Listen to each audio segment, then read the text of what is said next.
Bonsoir téléspectateurs, distingués invités parents, grande est notre joie de vous savoir aussi nombreux, branchés, scottiers, connectés sur votre poste récepteur pour suivre bien cette édition spéciale du débat religieux. À l'occurrence, ce soir, nous avons présence notoire d'un éminent homme de Dieu qui n'est plus à présenter. Pour tous ceux qui le connaissent ou peut-être pas, c'est le révérend pasteur, Michel Tangou Fabrice, de la congrégation Parole Vivante Siloé de Montcombat. Ici, présence notoire de cet éminent homme de Dieu est de discourir, d'échanger et de marteler sur ce grand thème que nous allons à discuter ce soir, qui, pour la gouverne de tous, je vais réitérer l'intention, c'est l'idolâtrie dans toutes ses facettes, astuces et détails, voies et recours sur ses us et coutumes, ordonnances et décrets. Or oui, question à nous de dire quelle est la pensée pieuse des Saintes Écritures à communiquer en rapport avec ce thème. À la présentation, c'est votre humble serviteur et bien-aimé dans le Seigneur, le frère Max Roll, exaucé au Cana de la révélation du sacerdoce royal. Tenant de titre, et nous venons maintenant par la pensée pieuse des Saintes Écritures, donner la possibilité, vous pouvez réagir par les numéros qui s'affichent au bas de vos écrans pour des suggestions, requêtes, préoccupations en rapport avec ce thème, l'idolâtrie. Bonsoir, Excellence. Bonsoir. Nous allons toutefois dire à tous ces téléspectateurs, vous qui pensez que nécessité à débattre, à échanger, cette tribune spéciale du débat religieux n'est pas forcément pour le monde ecclésiastique que la bouche m'obéisse, simple frère. Vous pensez que nécessité à débattre, leader à caractère ecclésiastique de toute obédience, vous avez la possibilité de contacter la direction technique de TPT+, ou de mentionner votre intérêt à rencontrer le présentateur que je suis pour des réservations d'espace ou d'éclaircissement à l'acte. D'autant plus, pour ne pas monopoliser de la parole, je vais pouvoir, entrer dans le vif de notre sujet. Question à nous de dire si nous sommes de connivence avec la régie, s'il le permet de m'envoyer le téléphone que j'ai laissé de l'autre côté, car c'est avec ça que je pourrais mentionner l'intérêt de lire la Bible, de me la porter sur le plateau pour plus de attention. Homme de Dieu, à l'attente qu'on m'apporte le téléphone, nous voulons simplement discourir, échanger avec vous sur cette grande question qui est l'idolâtrie. Nous avons tourné plusieurs numéros ensemble avec le révérend pasteur Berger Sévérin, un chantre et adorateur leader à cette congrégation que je salue en passant, la mission de l'Éternel, et plusieurs hommes de Dieu que nous avons, essayé de échanger sur ce thème. Et voici, nous voulons tendre votre pierre à l'édifice. Question à nous de dire, nous avons, une série de questions qui vous seraient posées. Les téléspectateurs aussi vont réagir via ces numéros qui sont affichés au bas de l'écran. Nous voulons vous donner la parole en guise de quelques mots suite à l'introduction sur ce grand thème, l'idolâtrie. Qu'est-ce que vous pouvez nous dire en rapport avec ce grand thème? Gloire soit rendue à notre Sa Majesté le Roi de l'univers, Jésus-Christ de Nazareth, lui qui nous a permis de nous retrouver sur ce plateau, et que Dieu bénisse le prophète Sébastien qui est mon père dans la foi. Nous entendons par idolâtrie adoration des idoles ou des cultes donnés à un Dieu étranger. Donc l'idolâtrie est définie comme une adoration des idoles ou se prosterner devant d'autres dieux. Maintenant, selon le langage biblique, nous allons dire ceci. L'idolâtrie est aussi définie lorsque l'homme ne coûte plus ou n'obéisse plus à la parole de Dieu ou à la voix de Dieu, l'homme rentre dans l'idolâtrie. Voilà pourquoi dans Exode 20, Dieu va interdire à Israël de ne pas se prosterner, de ne pas adorer un autre Dieu devant sa face. Et aujourd'hui, nous adorons d'autres dieux devant la face de l'Éternel sans le savoir. Voilà pourquoi Osée 4, d'ailleurs, c'est le verset 6 qui déclare « Mon peuple périt par faute de connaissance ». Aujourd'hui, ce qui manque à l'Église, ce n'est pas la puissance, comme je l'ai dit. Ce qui manque à l'Église, ce n'est pas le ministre de la parole ou le ministre de la puissance. Dieu nous a donné tous les dons, toutes les capacités. Mais ce qui manque à l'Église aujourd'hui, c'est la connaissance de la parole de Dieu. Et lorsqu'on manque la connaissance, on peut dire je sers Dieu, or vous êtes sortis de la vraie religion ou peut-être dans la relation avec Dieu pour hâter les pas vers un autre Dieu sans le savoir. Nous venons d'entendre ces existences, oui, ces pensées pieuses déversantes par la bouche de son serviteur, qui est le révérend pasteur Michel Tangou, Fabrice, à cette première question d'échauffement, question de connaître qu'est-ce que c'est l'idolâtrie, qu'est-ce qu'on entend dire par l'idolâtrie. Et nous voulons simplement poser cette seconde question à nous de dire, oui, pour tous ceux, celles qui aimeraient comprendre, savoir, adjuger et comprendre par la lumière des Saintes Écritures, nous voulons faire asseoir certains textes bibliques que nous, par l'entremise de son serviteur, va essayer de développer là-dessus. Cela est tiré du livre de Romains, chapitre 1er, alinéa 21 à descendre jusqu'aux strophes 25. Je cite et je réitère pour tous ceux, celles qui ont leur Bible par devers eux, prière de la lire et de la ouvrir ensemble avec nous. Romains, chapitre 1er, alinéa 21 à descendre jusqu'aux strophes 25. Genèse, chapitre 3, alinéa 7 à descendre jusqu'aux strophes 8. Et enfin, Romains chapitre 8, alinéa 39 à descendre jusqu'aux strophes, alinéa 8 jusqu'aux strophes 39. Merci pour cette possibilité à cette équipe qui a rendu possible que ceci puisse entrer en lieu et place de ces moments tant forts, homme de Dieu. À vous d'introduire et de développer, sous base de quoi j'aurai des questions à vous poser en rapport avec ce grand thème. Pour que nous puissions rentrer dans le développement du sujet, nous allons lire. Puisque ayant connu Dieu, ils ne l'ont point glorifié comme Dieu, et lui ont point rendu grâce, mais ils se sont égarés dans leurs pensées et leur cœur. Sans intelligence a été prolongé dans les ténèbres, se vantant d'être sages, et ils sont devenus fous. Ils ont changé la gloire de Dieu incorruptible en image représentant l'homme corruptible, des oiseaux, des quadrupèdes et des reptiles. C'est pourquoi Dieu les a livrés à l'impurité selon les convoitises de leur cœur, en sorte qu'ils déshonorent eux-mêmes leur propre corps. Eux qui ont changé la vérité de Dieu en mensonge et qui ont adoré et servi la créature au lieu du Créateur, qui est béni éternellement. Amen. Amen. Dans ce passage, ici on nous parle, Dieu s'adresse à son peuple. Dieu fait des réclamations à son peuple. L'Éternel Dieu ici, poussé au Saint-Esprit, va utiliser une base nommée pour nous déverser du vin qui est la révélation, puisque Israël servir Dieu, pensait être encore dans la présence de Dieu, pensait marcher avec Dieu, or ils avaient hâté les pas vers les dieux étrangers. Voilà pourquoi il dit, ayant connu Dieu, mais ils ne l'ont pas glorifié. Donc l'idolâtrie commence lorsque l'homme connaît Dieu et qu'il ne le glorifie plus. Au lieu de glorifier l'Éternel, il commence lui-même à se glorifier. Il commence de parler de lui-même et il commence aussi à vénérer les créatures que Dieu avait créées. Et le problème ici, ne l'ont pas rendu grâce. Ils se sont égarés dans leurs pensées. Donc l'idolâtrie ne commence pas. L'idolâtrie commence d'abord dans les pensées et dans le raisonnement. Deuxième contexte. Il dit encore, leur cœur est sans intelligence et ils sont plongés dans les ténèbres. Aujourd'hui, beaucoup de spectateurs, ceux qui nous suivent maintenant là, plusieurs marchent dans les ténèbres sans le savoir. Plusieurs vont dire, mais pasteur, comment est-ce que tu vas nous dire que nous marchons dans les ténèbres? Pendant ce temps, nous sommes des enfants de Dieu. Oui, le ténèbre n'est pas défini seulement comme les influences du diable, mais le ténèbre est défini comme l'ignorance totale de Dieu. Plusieurs vont dans des églises pour aller chercher Dieu et ils ne le trouvent pas.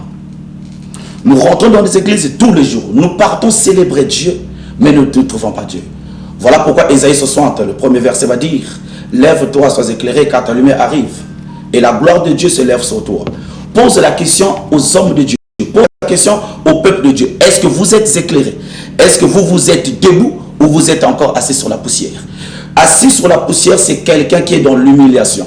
Et beaucoup de gens, mon frère, sont dans l'humiliation totale pendant que nous parlons, mais pourtant ils vont dans les églises. En ce moment, on va se poser des questions. Où est le Dieu que nous sommes en train de servir, que nous adorons, et pourquoi ce Dieu est resté silencieux? La réponse se trouve dans le verset 2. Voici le ténèbre couvre la terre et l'obscurité des peuples. Mais si on regarde bien, la terre est composée des peuples. Cela veut tout simplement dire, la terre ne reconnaît plus son créateur. Et le peuple qui croit connaître Dieu marche dans l'ignorance, marche dans l'obscurité qui n'est autre que la manque de connaissance. C'est ce que nous devrions savoir. Et il va encore ajouter, ils se vantent d'être sages, or ils sont des fous. Regarde l'homme de Dieu, ceux qui me suivent aujourd'hui. Plusieurs personnes s'inventent que je suis un homme de Dieu. Je suis chanteur, je suis un chrétien, je suis fils de Dieu. Mais regarde sa vie. Il représente, il est comme un fou devant les yeux de l'Éternel. Alors il faut que Dieu vienne, comme il était venu dans l'autre côté de la rive pour venir délivrer le fou de Cananéen qui était animé par plusieurs démons. Et nous aussi, en ce moment, nous avons plusieurs personnes qui sont animées par plusieurs esprits à cause de l'idolâtrie. Alors Dieu doit nous délivrer. Voilà pourquoi nous sommes là. Et il va encore ajouter ceci. Ils ont changé la gloire de Dieu incorruptible en image représentant l'homme corruptible, des oiseaux, des quadrupèdes et des reptiles. Ça, c'est devenu toute une thématique dans toutes les églises aujourd'hui. Vous rentrez dans l'église, vous trouvez une croix en bois. Sous prétexte, c'est la croix de Jésus. Vous rentrez dans l'église, vous verrez, on a placé devant vous les images d'un homme ou d'un pasteur. Aujourd'hui, pour connaître une église, on ne le connaît plus, on le définit plus par le nom, mais on met la l'effigie du pasteur. Et en ce même moment, on se pose des questions. À qui appartient l'église maintenant? Il y a certaines croisades, il y a certains séminaires, il y a certaines manifestations à caractère public et de grande envergure. Ce sont des hommes à caractère ecclésiastique que, oui, ce n'est ni mention ici à critiquer, mais on les plébiscite au point, on les affiche en gros caractère, mais le message véhiculé, qui est le thème principal, est pour ne pas dire en minuscule. Mais vous voyez que ce sont ces hommes d'influence et de grande renommée qu'on affiche à 4. C'est l'effigie du pasteur. Et face à ça, pour ne pas, ternir, pas parler mal des hommes de Dieu, mais est-ce là aussi l'idolâtrie? Là où on élève au haut de la chair une divinité, une personnalité quelconque, on lui place du Créateur qui est Dieu. Oui, dans les obédiences qu'on peut citer ici de nom de toute congrégation confuse, oui, d'autres se donnent à ces us et coutumes, ces pratiques, ces ordonnances, oui, assez décriantes que j'aime toutefois le dire, ces vicissitudes attrayantes, actes et œuvres à ne plus commettre. Sur quoi? Dans les milieux religieux. Il y a même des pasteurs qu'on appelle des pasteurs patrons. Pour entrer lors de l'instant prêche, il faut qu'on donne des noms, des titres, des attributions, des loges que tout le monde doit se lever pour acclamer. On dit que tout serviteur de Dieu mérite double honneur, certes. Mais est-ce là aussi l'idolâtrie? Oui, c'est l'idolâtrie, mon frère. Mais hors caméra, vous m'avez dit que cela a commencé depuis l'apôtre Pierre ou Paul? Non, attention. On doit pas déplacer le débat. Vous m'avez dit qu'il y a d'autres serviteurs ou il y a des membres d'une congrégation, d'une communauté qui se battent pour leur pasteur. J'ai répondu, cela n'a pas commencé avec nous, mais cela a commencé avec Pierre. Pourquoi je l'ai dit? Le jour qu'on est venu arrêter Jésus, qui avait intervenu? C'était Pierre. C'était Pierre. Mais comme cela même l'oreille. Voilà, mon frère. Mais comme cela n'était pas important, qu'est-ce que Dieu a fait? Il a répudié, il a reprimandé Pierre. Et à la fin, il a ramené l'oreille pour dire que cela n'est pas important. Maintenant, revenons sur ce que nous venons de dire. Est-ce que c'est important de mettre la l'effigie d'un pasteur ou de donner des éloges à un pasteur? La réponse doit sortir dans la Bible. Dans le livre d'Ésaïe, le chapitre 6, Ésaïe va voir Dieu assis sur le trône. Et à côté de lui, il y avait 2 anges, des chérubins. Mais la Bible dit, ils avaient 4 ailes. 2 pour leur couvrir leurs pieds, et 2 qui leur servaient de cacher leur visage. C'est ce qui ne se fait pas aujourd'hui. Pourquoi les chérubins avaient caché leur visage et caché leurs pieds? C'est pour éviter que Ésaïe soit distrait sur la beauté des 2 anges. Wow. Il devrait se contempler. Il devrait avoir les yeux fixés sur celui qui est assis sur le trône, au lieu de se figurer sur les 2 qui sont là. Et nous sommes des anges terrestres. Nous prenons le message. Et ce que nous devrons faire, c'est de ramener la parole de Dieu, propager la parole. Mais nous-mêmes, nous n'avons pas besoin de la gloire. Voilà d'ailleurs pourquoi Paul dit, moi, Paul, esclave de Christ. Mais aujourd'hui, ce n'est plus le cas. Chacun tire la gloire à soi, à lui, pour plébisciter de manière inférieure c'est-à-dire le dispensateur de grâce qui est Christ.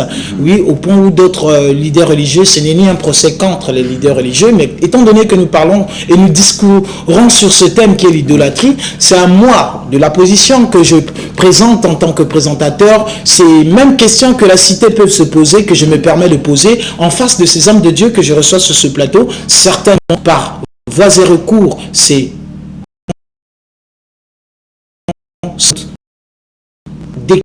décrier et amener à tant soit peu nos cœurs au respect scrupuleux de la connaissance en cette parole.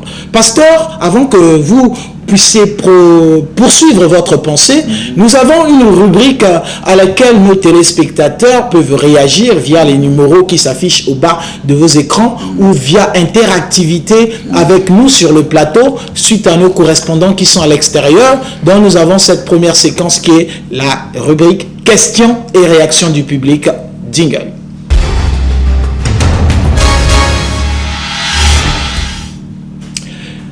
Vous allez entendre une question sortant d'un papa, pour ne pas dire frère, à la cité qui va vous poser une question. M'habilitez à vous d'entendre et vous allez répondre, suivant cet élément. Merci, homme de Dieu. Je vous suis en direct sur la chaîne TPT+. Je suis ravi de vous voir et entendre traiter de ces sujets qui sont tabous actuellement dans les milieux religieux. Comme on est en train de dire aujourd'hui qu'on parle souvent de la dîme. En fait, je viendrai juste pour vous faire comprendre quelque chose que je voulais d'abord poser une question. Ma question est à savoir. En fait, je voulais juste dire, la dîme peut faire de la sorte que l'humain puisse hériter le royaume des cieux. C'est ça ma question. Parce que actuellement on parle tellement de la dîme, dans n'importe quel endroit, que ce soit milieu chrétien ou non chrétien, la dîme devient sujet tabou. Est-ce que c'est pas de la narque? Est-ce que c'est pas une façon de s'enrichir? Est-ce que ce n'est pas une façon d'appauvrir le pauvre et enrichir le riche? Point d'interrogation, c'est ça ma question que je voulais juste poser.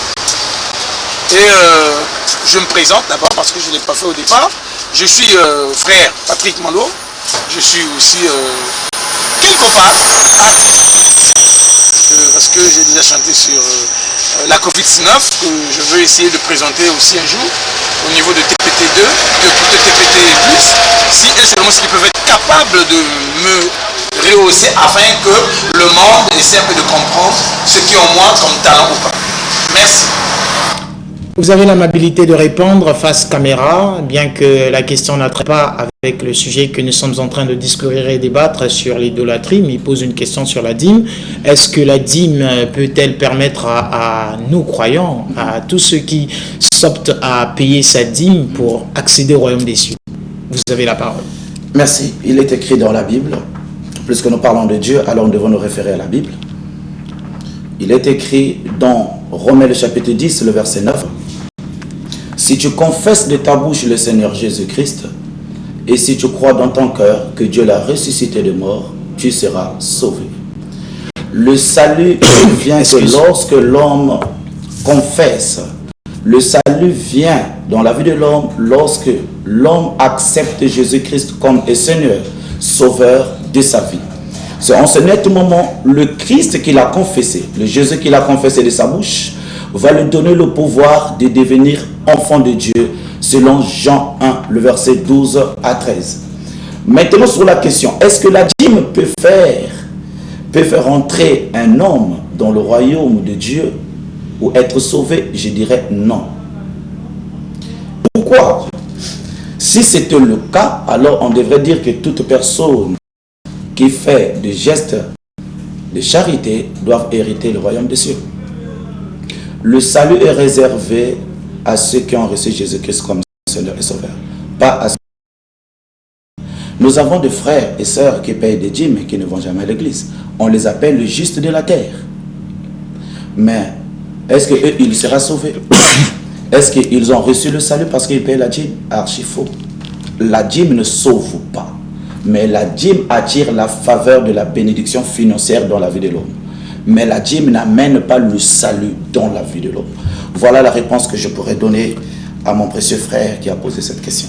Merci, m'habiliter à l'homme de Dieu. Question fut posée, m'habiliter à lui de opter par le biais de ce micro et sous l'auspice de la caméra de oui, Kevin le Différent en a répondu à cette première question de nos téléspectateurs dont je lance et je réitère l'intérêt à vous qui nous suivez en ce moment. Nous sommes en direct via le biais de ces numéros qui s'affichent au bas de vos écrans. Vous pouvez appeler suite à ce thème.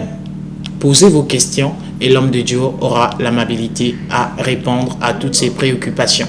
Homme de Dieu, pour appuyer ce que vous venez de dire, la Bible dit et fait mention dans le livre de Malachie que vous me trompez par des dîmes, par des offrandes.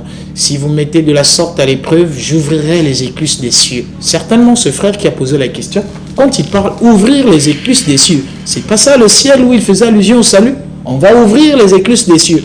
C'est pas la bénédiction financière. À mon sens, d'après ce qui est écrit noir sur blanc dans la Bible, ouvrir les écluses des cieux. Ça veut dire que l'argent va tomber du ciel ou comment? Ou cela fait-il allusion au royaume des cieux? Merci beaucoup. Ouvrir les écluses des cieux et recevoir le royaume des cieux ou rentrer dans le royaume des cieux, ce sont des choses différentes. La première des choses, ce que vous venez de réciter ou de donner comme écriture, comme fondement sur Malachie 3, nous trompons Dieu sur des offrandes et des dîmes. En ce net moment, l'homme doit donner avec un cœur sincère, avec un esprit de la libéralité. Lorsque vous ne donnez pas... Je vais vous interrompre. Nous avons tourné une émission ici avec le révérend Ekembe Raoli et le révérend pasteur Angué Roger sur cette question de dîmes. Et là, à vous entendre, vous avez dit, en ce moment-ci, nous devons payer la dîme, nous devons donner libéralement. Ça veut dire que c'est plus le temps de dîme. La dîme est révolue. Mais pour donner la dîme, il faut le donner avec quel esprit? L'esprit libéral, en fait. Si vous n'avez pas l'esprit libéral, vous ne pouvez pas payer la dîme. Il faut que vous soyez conduit par l'Esprit de Dieu pour payer la dîme. Il y a plusieurs personnes qui travaillent et qui ne payent pas la dîme. Il y a aussi des chrétiens qui vont dans des églises tous les jours, mais ils ne payent pas. On se dit, nous, on va dire quoi? Ce ne sont pas des enfants de Dieu. Pourquoi? Parce qu'ils ne sont pas animés par l'Esprit libéral. Mais la dîme, ce que le peuple de Dieu doit savoir. Aujourd'hui, nous maintenons plus de l'argent. Oui, je suis d'accord. Mais le problème, est-ce que la dîme sauve? Écoutez, mon frère. Jésus va prendre une parabole pour s'adresser au peuple d'Israël. Il dit, deux personnes vont monter au temple pour aller prier. Un païen et un républicain. Lorsque le pharisien va se lever pour prier, il va se glorifier en disant, Seigneur, je te loue, je te rends grâce, car tu m'as fait grâce. Je rentre en jeûne et je paye ma dîme. Mais de l'autre côté, nous avons un païen qui frappait que sa poitrine, qui n'osait même pas regarder le ciel. Mais la Bible dit, lorsque les deux sont descendus du temple, c'était le païen, le publicain qui était justifié. Très bonne leçon. Maintenant, on se net au moment-là. Quelle est la place de la dîme? Très bonne leçon. Quelle est la place des offrandes? Aujourd'hui, nous disons, pour que Dieu puisse te bénir, il faut que tu donnes. Je suis d'accord. Puisque la Bible dit, la main qui donne, c'est la main qui reçoit. Celui qui sème, moissonnera. Mais le problème, il faut que l'homme le fasse avec un esprit libéral. Lorsque nous commençons à imposer à l'église, l'homme va donner avec un cœur contrite. et en ce net moment, son offrande ne parlera Il y pas. a des pasteurs qui imposent aussi, comme vous dites, lorsque nous allons imposer à l'église. Il y a ces pasteurs qui imposent. Aujourd'hui, tous les messages aujourd'hui de l'église finissent par des offrandes, mon frère. C'est-à-dire qu'il n'y a plus de messages prêchés pour gagner des âmes.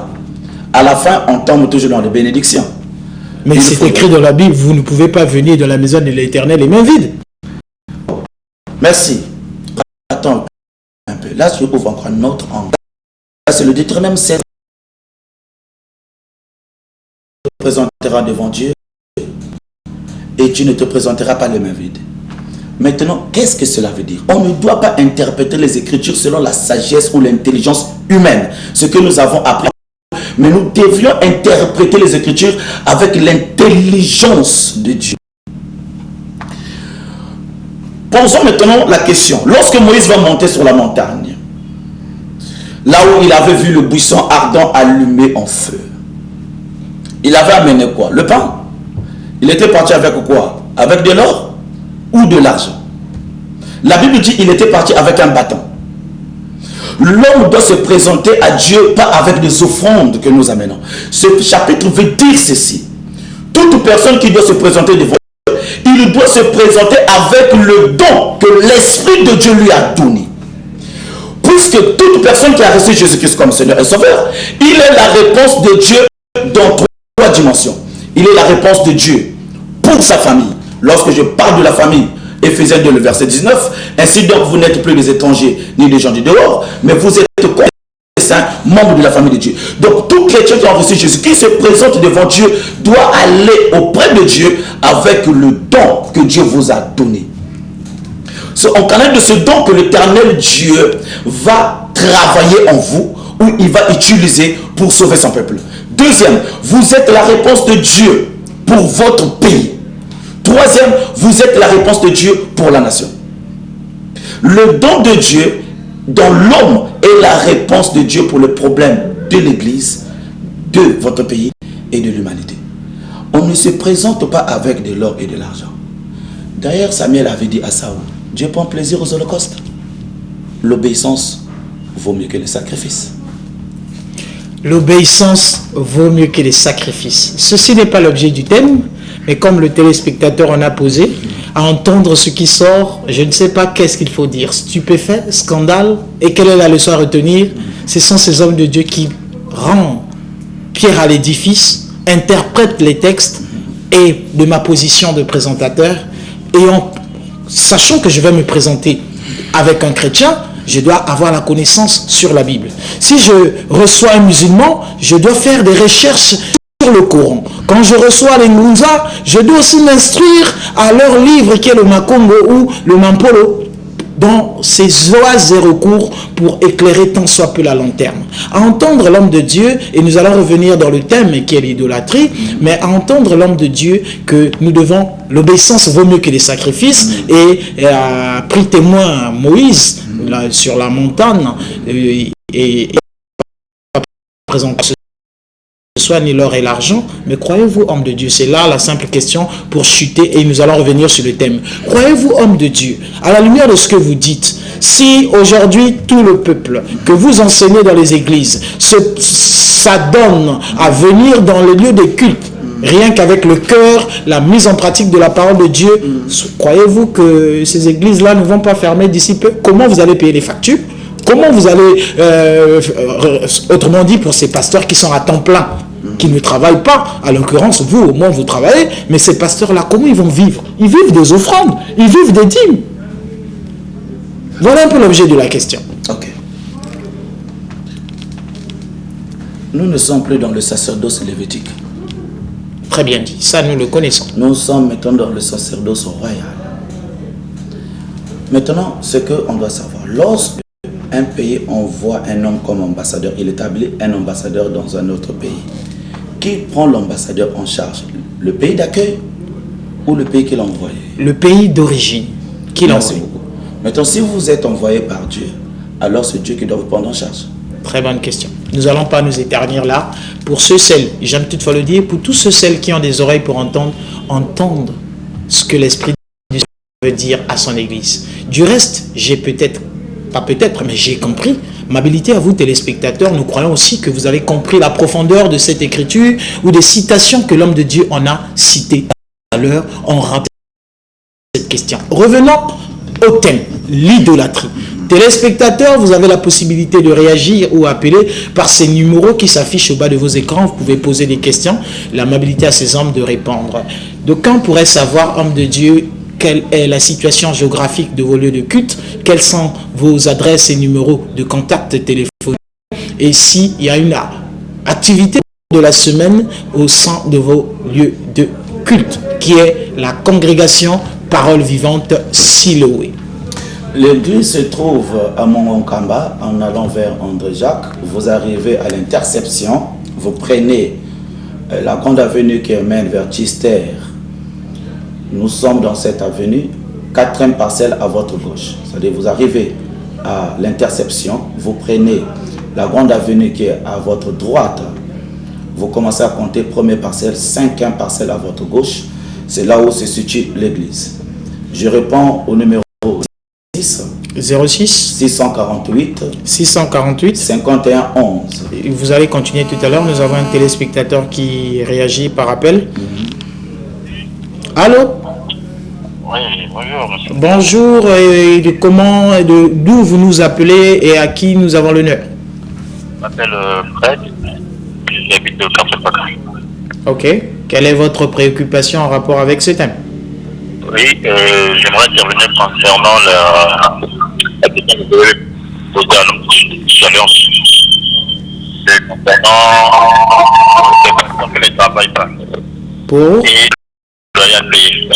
Pour le pasteur qui ne travaille pas, qui a des loyers à payer. Voilà. Mais aujourd'hui, c'est tant que homme de Dieu. Le pasteur. Vous pouvez essayer un peu de reculer devant votre poste récepteur parce que nous avons des effets Larsen. Oui, ok. Je dis, mais le pasteur, il n'est pas obligé d'être là sans rien faire. À attendre seulement qu'on leur porte les dîmes, les macabous et tout. Je peux vous poser une question? Oui. Vous êtes homme de Dieu ou simple frère? Il en est parti. Mettez-vous, lorsque vous posez des questions, ce n'est pas un procès contre qui que ce soit. Mais mettez-vous aussi des hommes de Dieu. Quand vous dites que le peuple n'est pas obligé de donner les dîmes et les offrandes, croyez-vous, si vous étiez pasteur, homme de Dieu, Dieu vous a donné une mission comme l'homme de Dieu en a répondu. Mais il y a d'autres. C'est vrai que Dieu donne la mission et la provision. Mais il y a d'autres, on en voit comme ça. Comme je pense c'est Jean-Baptiste, que c'est la nature qui le nourrissait, les oiseaux qui le nourrissaient. Mais chaque type de serviteur a sa mission, a son couloir, a sa prédestination. Mais croyez-vous que si on interdit les dîmes, pas interdit, mais le peuple se donne à venir juste avec le cœur et l'obéissance, croyez-vous que l'église qui est le bâtiment, pour ne pas dire le corps de Christ, pourra subsister? La majorité des églises sont locataires. La majorité de l'église, ils ont le matériel de sonorisation acheté, mais s'il n'y a pas d'argent, c'est l'obéissance qui va acheter ça, payer les factures d'électricité. Vous pouvez réagir, homme de Dieu. Frère, si vous pouvez revenir aussi, il y a possibilité à revenir. C'est pas, si vous voulez répondre à cette question, gloire à Dieu. C'était quoi sa question? Sa question était de savoir, pour ces hommes d'église, forcément, ils n'ont pas l'obligation de demander les dîmes et les offrandes.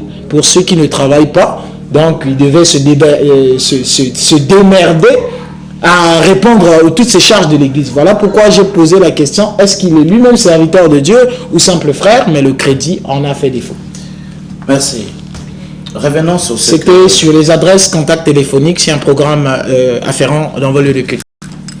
Donc, je reviens sur cette question. L'église est située à Mongonkamba, en allant vers André Jacques. Vous arrivez à l'interception. Vous prenez la grande avenue qui est à votre droite. Vous commencez à compter première parcelle. Nous sommes établis sur la 5e parcelle, à votre gauche. Je réponds au numéro le 06 648 51 11. Donc, je répète le 06 648 51 11. 51 11. L'autre numéro c'est le 05 05 546 546 37 37 07. 07. Y a-t-il un programme afférent? Quels sont vos jours de contact ou des lieux dont vous vous rassemblez, c'est-à-dire les cultes de la semaine, pour ne pas essayer un peu de parler? Nous avons 3 jours de culte, le mardi, le vendredi et le dimanche. Mardi et le vendredi, le culte débute à 16h15 et le culte prend fin à 19h30. Le dimanche, nous commençons le culte à 9h15 et le culte prend fin à 12h45. Pour l'instant, nous n'avons pas encore un programme à l'église, puisque nous sommes déjà arrivés dans la fin du mois. Alors, je sais que tous les hommes de Dieu ont déjà organisé dans d'autres congrégations des programmes de fin d'année. Mais nous, je n'ai pas encore reçu le message auquel je dois amener le peuple de Dieu dans la présence de Dieu. Merci, homme de Dieu. Nous allons revenir à ce thème que nous sommes en train d'échanger, de discourir l'idolâtrie. Astuces et détails amenant à bien à toutes ces voies et recours, ces quelques voies qui permettra à ces hommes de Dieu, à ces simples frères, à ces téléspectateurs qui nous suivent, certainement ils vont savoir connaître et comprendre s'ils sont dans l'idolâtrie ou ils ne le sont pas dans l'idolâtrie pour l'instant, mais c'est comme des signaux d'avertissement pour les permettre à sortir de ces vicissitudes attrayantes. En rapport avec ce thème, les numéros sont affichés au bas de vos écrans. L'homme de Dieu en a aussi plébiscité ces numéros. Vous pouvez appeler, que vous pouvez aussi réagir par SMS s'il y a un problème de crédit. Nous aurons l'amabilité de lire vos SMS ou de recevoir vos appels en direct. Homme de Dieu, pour toutes ces congrégations, pour ne pas dire, même dans les milieux religieux, dites assemblées ou églises de réveil, il y a aussi, dans certaines obédiences précitées, des formes d'idolâtrie que vous pouvez décrire face caméra. La première idolâtrie, c'est lorsque vous amenez un message qui n'a rien à voir avec le Christ. Mais le plus souvent dans les églises, c'est le message est plus centré, basé sur Christ. Comment ils vont amener encore un message en dehors du Christ? Vous pouvez parler de Jésus, mais le message ou le contenu ne sort pas de la Bible. Yes. C'est lorsque vous interprétez une écriture, vous faites sortir une écriture dans son texte et votre prétexte. En ce moment, toute l'église tombe dans l'idolâtrie. Lorsque on amène le message centré sur les biens de la terre, c'est-à-dire sur les richesses de la terre, l'église tombe dans l'idolâtrie. Je m'explique. Paul dit, le royaume des cieux ne se constitue pas de manger et de boire. Ça c'est Paul. Le royaume de Dieu ne se constitue pas de manger et de boire. Jésus lui-même va dire, ne vous inquiétez pas de quoi mangerez-vous, de quoi vous allez vous vêtir. Car votre Père, il le sait que vous en avez besoin. Mais ces choses, ce sont les païens qui les cherchent. Yes. Écoutez le message d'aujourd'hui. Nous sommes éloignés de la vérité. On ne présente plus l'agneau qui est venu ôter le péché du monde. Mais nous présentons l'agneau comme l'agneau qui vient restaurer l'homme dans les biens matériels. Il y a diversité de dons, diversité de ministères, un seul esprit. Diversité des dons. Si celui-ci opte pour prêcher repentance, celui-là opte pour prêcher sanctification, ici opte pour prêcher délivrance, c'est tous centrés et parlent du Christ. Où est le mal dans ça, homme de Dieu? Prenons notre écriture. Donc, le temps que vous allez lire l'écriture, nous avons reçu un message venant du frère, il dit, bonsoir cher frère, c'est le frère Brel Julien Moutaleno depuis le quartier Tchétché Sokaf. Ma question est celle-ci. Qui est celle-ci? Qui est homme de Dieu et nous, qui sommes-nous? Je ne sais pas si en rapport à ce que nous sommes en train de dire, c'est à caractère ecclésiastique, il se pose la question, qui est réellement ou comment peut-on définir un homme de Dieu Et eux, qui sont-ils? Est-ce qu'ils sont des enfants de Satan ou comment? Si c'est telle est la pensée de l'homme de Dieu, de ce précieux frère Brad, vous aurez la réponse tout à l'heure. Ok, je vais répondre, mais je vais d'abord lire cette portion de l'Écriture pour ne pas que l'idée puisse m'échapper. Paul dit ceci. 2 Timothée 4, le verset 3.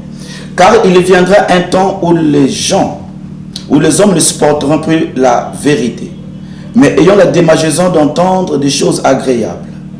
Ils se donneront une foule de docteurs selon leurs propres désirs, détourneront l'oreille de la vérité et se tourneront vers les fables. Lorsque une église commence à prêcher les biens matériels, vous dites à un chrétien, vous dites à un fidèle que tu vas voyager. De quel voyage? Est-ce que devenir chrétien, c'est voyager, aller en France? S'il y a un voyage que nous attendons, c'est d'aller au ciel. Est-ce qu'aujourd'hui, pour devenir chrétien, il faut que Dieu te donne le mariage? Est-ce que le message doit être centralisé sur le mariage? Est-ce que le message doit être centralisé sur la délivrance? Est-ce que le message doit être centralisé sur les combats spirituels? Est-ce qu'aujourd'hui, le message doit être centralisé sur la démonologie? Aujourd'hui, il y a des églises qui ne parlent que de démons, mais ils parlent moins de Jésus-Christ de Nazareth. Mais chasse-t-il ces démons au nom de qui? Même s'ils ne parlent pas, mais la délivrance est produite au nom de qui? That is the question. Yes. Est-ce que Satan et Satan peuvent-ils combattre? Le royaume des cieux est-il divisé? Le royaume de Satan est-il divisé? Je vais introduire la réponse là-dessus. Nous avons dans la Bible une femme qui suivait Paul et Silas derrière. Criant derrière eux, ce sont les hommes que vous voyez. Ce sont des serviteurs du Dieu très haut.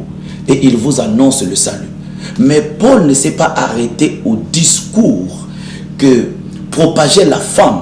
Mais Paul a cherché à connaître quel est l'esprit qui pousse cette femme à dire ce genre de vérité. En ce net moment, il fallait que Paul interroge le grand esprit qui mouvait sur le sol. Quel est l'esprit qui anime la femme? C'est là où le grand esprit va dire à la femme, cette femme est animée par un esprit de python. Mais en ce moment-là, cette femme ne disait pas la vérité. Ce qu'il avait dit, Paul n'était pas serviteur de Dieu. Il était serviteur de Dieu. Mais l'esprit qui parlait de cette femme était l'esprit de Dieu? Non, non. C'est là où la Bible, Paul dit, nous avons deux esprits. On peut parler, vous n'êtes pas la vérité. On peut parler de Dieu et vous n'êtes pas animé par l'Esprit de Dieu. Nous avons reçu un message venant de la part du frère Da Silva. Il dit bonsoir, c'est le frère Da Silva depuis le quartier Siam. J'aimerais poser la question, est-ce que on peut prophétiser par téléphone? Je sais que ma question est hors sujet. Homme de Dieu. S'il n'y a pas lieu de répondre, on peut passer. Il a besoin de la réponse. Ok. Est-ce qu'on peut prophétiser par téléphone? Oui. On peut prophétiser. Le problème, il suffit que l'homme soit poussé par l'Esprit de Dieu. Et si Dieu, au moment que vous êtes en train de converser au téléphone, Dieu lui donne une révélation, il peut la libérer. Mais dans les réseaux sociaux, pour ne pas dire YouTube et Facebook, nous avons vu, et il y a des vidéos postées, il y a certains leaders religieux, il a le téléphone en plein culte, il est en train de converser avec Dieu. Il reçoit des révélations, soi-disant, au nom de Dieu. Que la bouche me permette de dire soi-disant, c'est ni un procès contre les hommes de Dieu, mais en plein culte, il converse avec Dieu. Téléphone physique. Dieu a-t-il un numéro? Même si on nous dit Jérémie 33, verset 3, tu invoquerais ton Dieu. Peut-être c'est à ça qu'il fait allusion, ou sur ce plateau, séance prédication délivrance, vous avez donné votre numéro, après, il dit est-ce que ça aussi, c'est l'objet de sa question, est-il permis de prophétiser par téléphone? Vous avez dit oui. Maintenant, j'ai dit oui, mais on doit maintenant décortiquer ma réponse. Ok. vous conversez avec une personne et Dieu vous met à cœur une parole, un ainsi par l'Éternel que vous devrez libérer à la femme ou au fidèle que vous êtes en train de converser. En ce net moment, tu libères. Mais est-ce que ça doit devenir une pratique? Non. Lorsque ça devient une pratique, vous rentrez dans l'idolâtrie. On ne peut pas prendre un téléphone et que vous le fassiez maintenant un ministère objet, ou un ministère ou peut-être un objet sacré pour vos cultes. Est-ce que tous les jours que l'homme prophétise? Non. Yes. Ce n'est pas tous les jours que l'homme prophétise. Maintenant, il faut se poser d'abord la question. Celui qui prophétise, je viens de dire, il est animé par quel esprit? Parce que lorsque vous parlez de Dieu, nous avons plusieurs dieux. Est-ce que Dieu vous a envoyé d'aller prophétiser? La prophétie par l'excellence, c'est la parole de Dieu.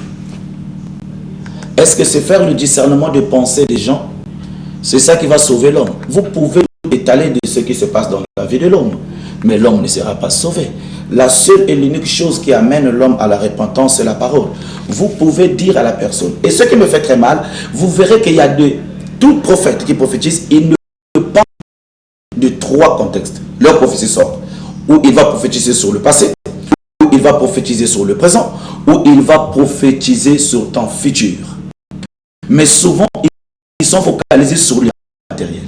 Et d'ailleurs, la prophétie est à l'origine. Ça, c'est un constat récurrent. Et beaucoup de séparation des familles aujourd'hui. Nous avons des enfants abandonnés dans la rue, mais causés par des prophètes. Aujourd'hui, nous avons des enfants qu'on a accusés de sorciers par des prophètes. C'est cet enfant-là qui est en train de chercher ta mort. On sait nettement chasser l'enfant de sa maison. Mais vous dites une chose et son contraire. Souvent, peut-être pas ici à TPT, certainement ici aussi à TPT ou dans d'autres chaînes, il y a des prophéties qui sont vilipendées en direct via téléphone. C'est l'objet de la question. Vous dites oui, on peut prophétiser par téléphone. Et vous décrivez encore les mêmes choses que vous venez de dire tout à l'heure, que c'est poussé par l'esprit.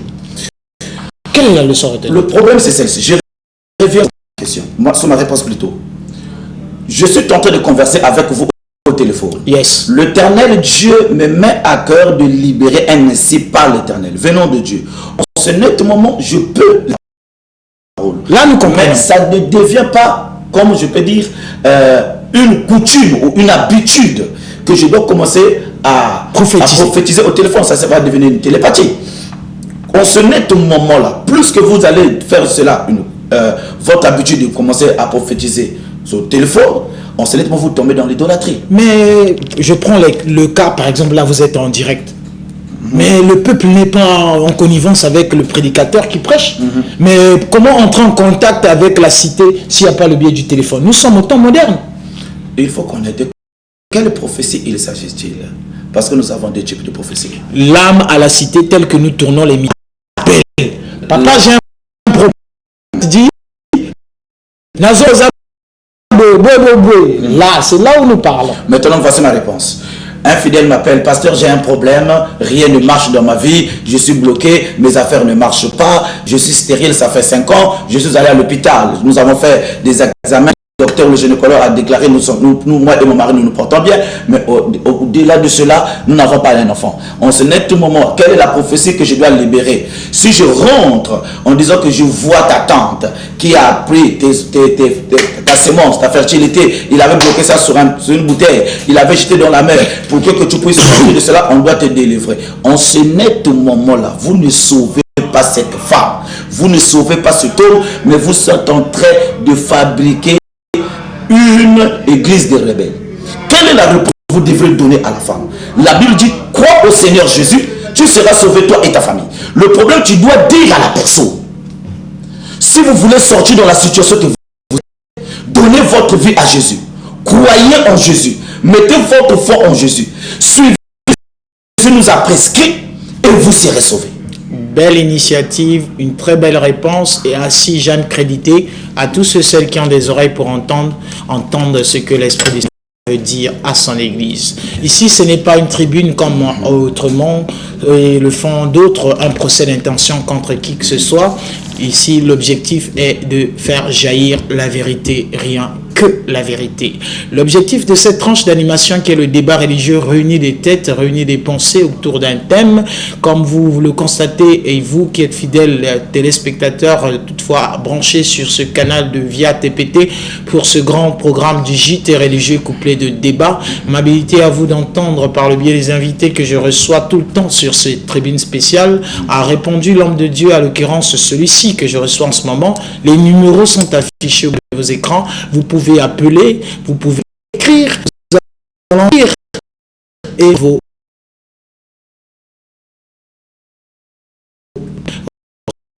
revenons sur ce que nous sommes en train de discuter. Le thème est l'idolâtrie. Astuces et détails, voies et recours. Question à nous de connaître. Est-ce que ceci a trait à l'idolâtrie ou pas? Est-ce que cela est divinement réel? Mais à la lumière des Saintes Écritures, ces hommes auront l'amabilité de nous recevoir et de répondre à toutes ces préoccupations. J'aimerais ici vous poser une question et celle-ci, certainement, vous aurez l'amabilité de répondre. Je reçois un message, je vais la lire. Bonsoir. Bonsoir, je suis le frère D.E. Bretner. Je ne sais pas si j'ai bien lu le nom. M'écrivez convenablement pour permettre à moi à bien de le lire. Question est pourquoi? Ma question est pourquoi les dîmes? Mais nous sommes en train de parler de l'idolâtrie, téléspectateurs. Je lis quand même. Pourquoi les dîmes ne sont-ils pas utilisés selon Deutéronome 14, 22?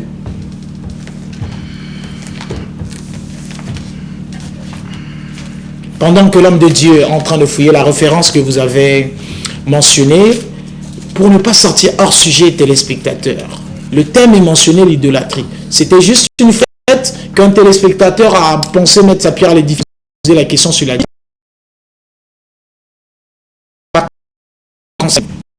L'homme de Dieu aura l'amabilité certainement de parcourir le texte qui va nous permettre à bien comprendre la pensée de ce dernier qui a posé la question. Deutéronome 14, 22. Il pose la question pourquoi la dîme n'est-elle pas utilisée de cette manière? Tu lèveras la dîme de tout ce que produira ta semence, de ce que tu rapporteras ton champ chaque année. Le pasteur Anguet Roger en a certainement longuement épilogué là-dessus, qu'il y a plusieurs dîmes, dixit-il qu'il y en a 5, mais vous posez cette question pendant que vous êtes. Il y a combien de dîmes? Une seule dîme ou comment? Nous avons la première, la dîme mensuelle. La dîme mensuelle. Nous avons la dîme trimestrielle. La dîme trimestrielle. Nous avons la dîme semestrielle. Semestrielle. On paye la dîme chaque fin de mois. On paye la dîme après 3 mois. Nous payons la dîme après 6 mois. Le 4e dîme, c'est la dîme annuelle. C'est ce qui est mentionné ici dans Deutéronome 14, verset 22. Donc chaque année, nous relevons ce que nous a produit la terre et nous le soumettons à Dieu, lui qui est créateur. Et le 5e dîme, c'est ce qu'on appelle la dîme des dîmes. Exact. Voilà les 5 dîmes que nous avons. La dîme des dîmes est relevée par les Lévites qui donnaient au souverain sacrificateur, c'est-à-dire à Aaron. Donc voici les 5 dîmes que nous avons. Et s'il faut répondre à la question, il pose la question de savoir pourquoi les dîmes ne sont-elles pas. Nous avons un appel. Allô? Allô, oui, mon frère. Bon, bonsoir. Et vous nous appelez d'où et à qui nous avons l'honneur? J'appelle de Serfou. Yes. Quelle est votre préoccupation? Monsieur Emmanuel et toi. Ok. Quelle est votre question ou préoccupation? Bon, je voulais revenir sur ce que le pasteur venait dire tout à l'heure, en ce qui concerne la prophétie au téléphone. Yes. Je pense que le pasteur a largement raison. À mon avis, la prophétie à haute portée, c'est la parole de Dieu. Pouvez vous écarter un peu de votre poste téléviseur? Nous avons des effets d'arsène ici. Oui, je voulais dire ceci. Hein. Oui. Allô? Nous vous écoutons. Je veux dire que nous avons aussi, on va au ciel. Le fait de prophétiser, de dire ce qui se passe dans la famille, c'est un gain pour nous les chrétiens.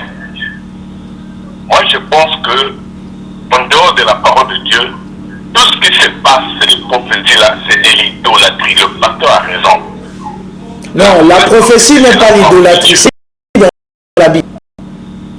Pardon? La prophétie n'est pas une idolâtrie, c'est écrit dans la Bible. Vous pouvez avancer.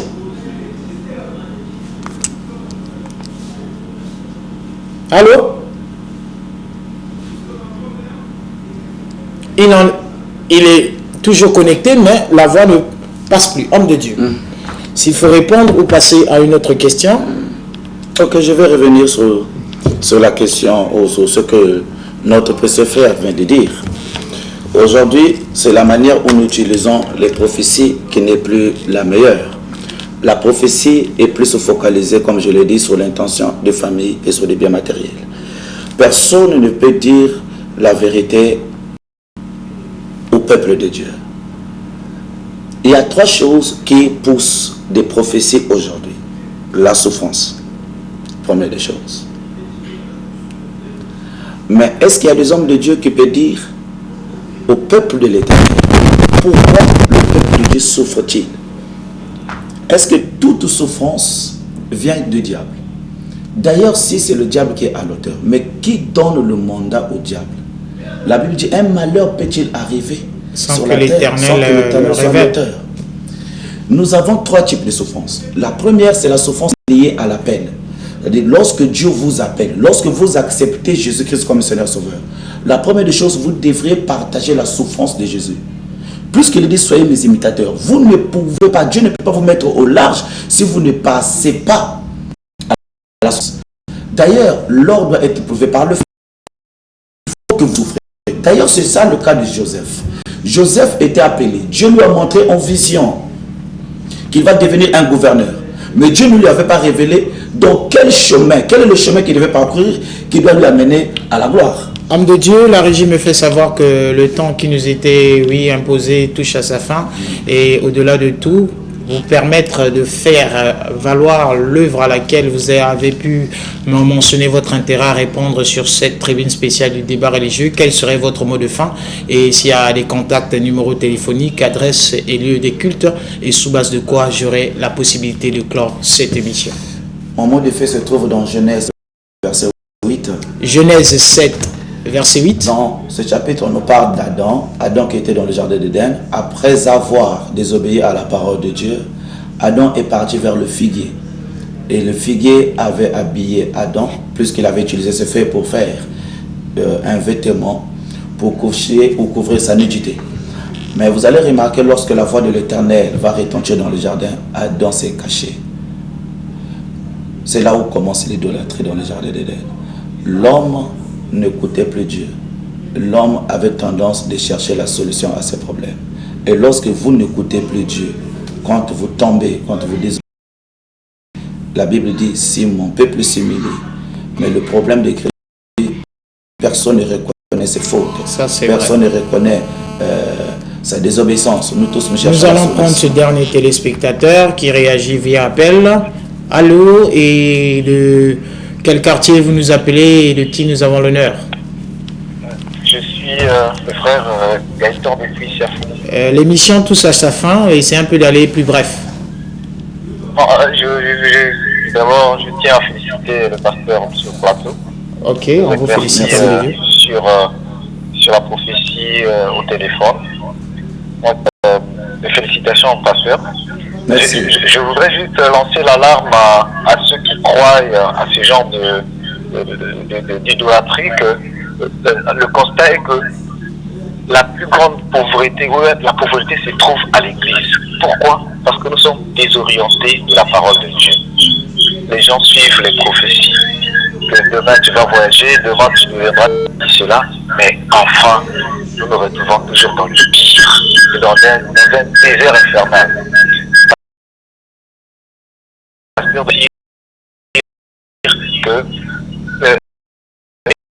parce que vous êtes, car plusieurs faux prophètes sont venus dans le monde. Moi, merci. merci et que Dieu vous bénisse. C'est le téléspectateur, le téléphone ne fait que vibrer et que Dieu vous bénisse. Soyez toutefois scotchés ce programme du JT religieux. Nous voulons chuter par vos numéros de contact et je vais clore l'émission. Le numéro de contact est 11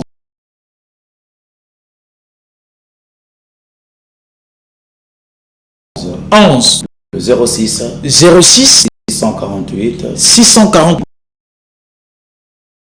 51 11. L'autre numéro c'est le 05 05 546 46 37 07 07. le 05 05 546 546 37 37 07. 07. Voici le numéro.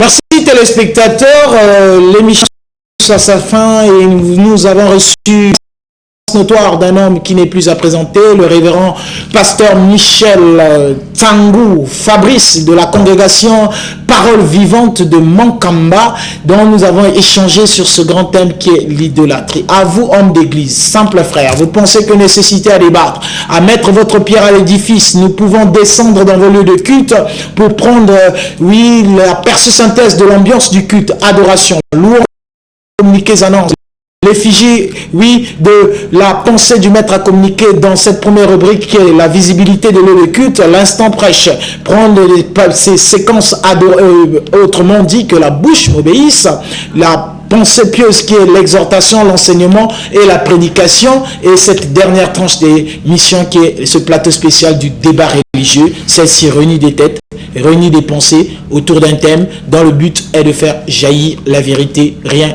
que la vérité. À la présentation, c'était votre humble serviteur et bien-aimé dans le Seigneur, le frère Max Roll, exaucé le canal de la révélation du sacerdoce royal. Je ne peux chuter sans toutefois remercier la direction technique de TPT+, qui en a rendu possible cette édition, de la régie d'antenne à la production, du service de réception au service commercial et fortuitement mes gratitudes anticipées au service de rédaction. Et j'aime toutefois le dire, si l'Éternel Dieu revient ce soir, quant à vous et nous, rendez-vous à la prochaine édition. Au revoir. Que Dieu vous bénisse, de Dieu. Merci. Que Dieu